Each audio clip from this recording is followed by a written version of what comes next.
Well, today I'm covering fruits and insulin resistance.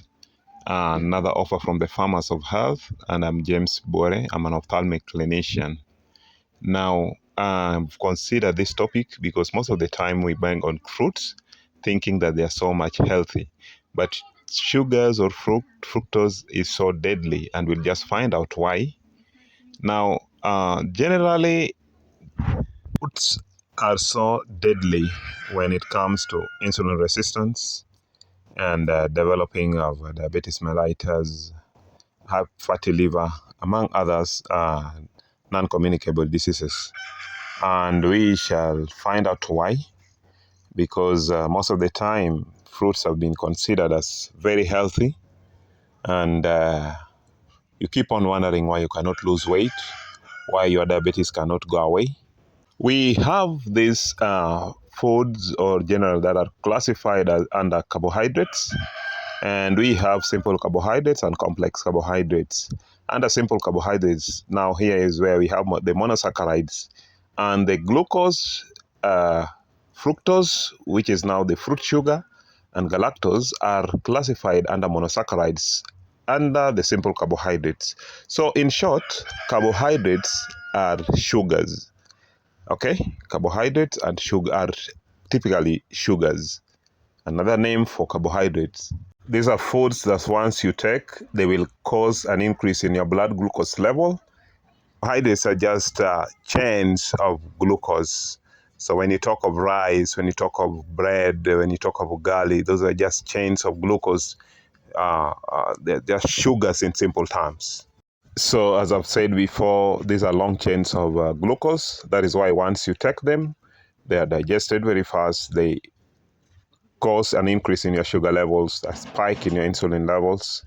And this is now the rationale under which those who have diabetes mellitus and other obesity and other NCDs becomes very, very important that when you go on low or zero carbohydrate diet, then you are now able to get excess glycogen or glucose that is in your system, and you start burning fats, which forms the best sources of energy for the body. Now let us conclude on carbohydrates. Just to drop carbohydrates, they are not essential. They are not essential at all for your health, and concentrate on other essential foods. And again, we have this one called sucrose.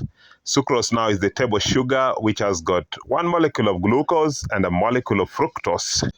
It's used a lot in baking and even in tea, but is not the same as fructose because it has got a molecule of glucose and fructose, though they are classified under the same, just are classified as sugars.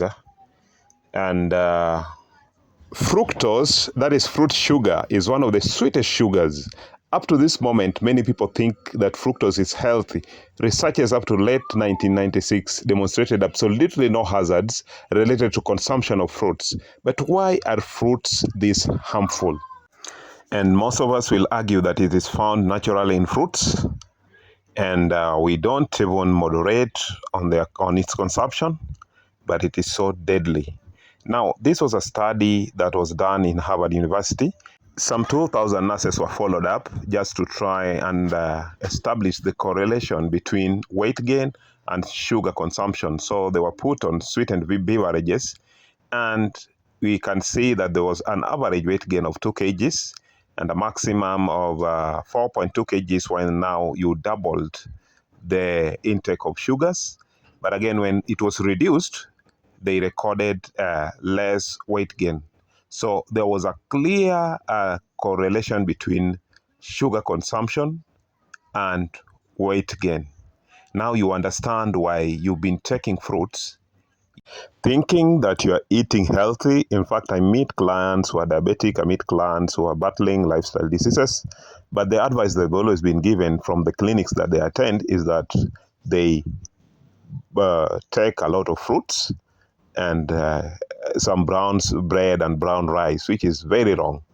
Now, fructose also puts you at a risk, at an increased risk of developing diabetes. And as illustrated in this study, again, the nurses' health study, where those 2,000 nurses were followed up, you can see clearly that the risk of developing diabetes mellitus also increased with intake or increased intake of glucose or sweetened beverages.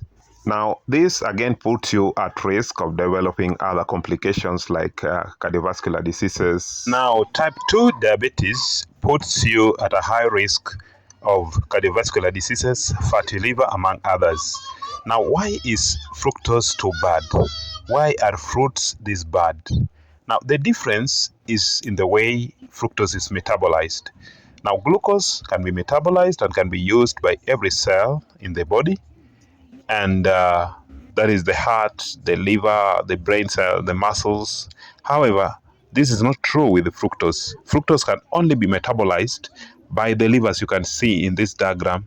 Now, upon consumption of that your favorite fruit, your liver will convert it or will take it through the metabolic pathway, and what we'll end up with is triglycerides, which are basically just molecules of fats, and glucose, which will be stored in the form of glycogen.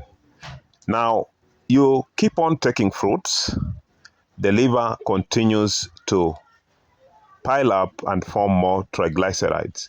It will store these fats elsewhere in the body, but once it has exhausted that storage, then it will start storing these fats or triglyceride in itself. And then fatty liver sets in. Now, with the continued intake of fructose, or these fruits that you love so much and you think are healthy, they will trigger a process called de novo lipogenesis, which is creation of new fats or the triglycerides. And this is now what will give you a lot of fats in the liver. These fats will now start to be deposited in your pot. You'll get pot belly. And now, my friends, any pot belly you see around, that guy is not wealthy. That liver is suffering. And you need to fix that liver as soon as possible before you start getting liver cirrhosis. Now, this study compared insulin resistance with glucose and fructose, and insulin tolerant test revealed that it was 25% worse with fructose. So in short, fructose causes more insulin resistance than glucose because of the simple reason that it brings about what is called fatty liver, a lot of accumulation of fats or storage of fats within the liver, because as I told you earlier when I was starting, that fructose can only be metabolized by the liver, unlike glucose that will be used by almost all cells of the body. Again, this was a JCI study that was published in 2009, and it was comparing insulin resistance upon giving somebody glucose and fructose. And it was very clear that there was an increase in glucose levels to a point that you could diagnose insulin resistance upon consumption of fructose that is just found in fruits that we love so much. And upon consumption of this fructose, you'll get the process of de novo lipogenesis, which will give you fatty liver. You'll have weight gain, insulin resistance, and type 2 diabetes. Now, friends, you are not safe with that fruit that you love so much. The fruit contains fruit sugar, and you can see the amount of sugar. Somebody has gone ahead even to demonstrate the quantity that are found in every ripe fruit that you think is healthy. Secondly, fruits were to be seasonal. Nature gave us fruits at every given season so that during that period, the body can metabolize and get rid of the excess fructose that you've given it. But of late, you find a plate full of 8 different fruits or 10 in the name of fruit salads. Now, you can imagine the amount of damage we are doing to our liver and the process that we are initiating of de novo lipogenesis, which is creation of new fats, and you'll end up with insulin resistance, diabetes type 2, among others. So if you're overweight, you have obesity, and you're battling these diseases and non-communicable diseases, number one in the list that you should drop are fruits. Stay away from ripe fruits. Don't be lied to. You've been lied to for far too long. Otherwise, keep it here for more, and thank you. May God bless you.